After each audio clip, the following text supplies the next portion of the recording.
Hindi ka lang manonood dito. Kailangan ka ring mag-isip. Ganon ang naging pakiramdam ko habang pinapanood ko ang Out of Order. Twist sa twist, talagang hindi mo mahuhulaan ang susunod na eksena. Sobrang napahanga ako ni Alden Richards dito. Hindi bilang aktor, kundi bilang direktor.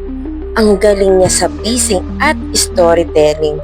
Parang Hollywood ang level. Bawat eksena may intensity, may twist at kahit simple lang, ramdam mo ang tensyon. Sinubukan kong hanapan ng boring na frame by frame moments pero wala talaga. Kung gusto mo ng typical na predictable plot, sorry Beshi, hindi ito para sa'yo. Kahit pilitin kong hanapin yung pangit, wala. As in wala talaga. Kaya mas lalo kang mapapaisip sa sarili mong theory sa pelikulang ito. Out of Order remind us that storytelling is an art. Hindi lang basta twist, kundi twist na mararamdaman mo sa dugo mo habang iniisip mo kung ano ang susunod.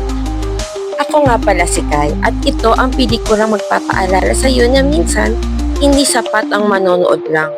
Kailangan mo rin mag-isip. Abangan mo yung next movie na review ko, baka yun ang magugustuhan mo.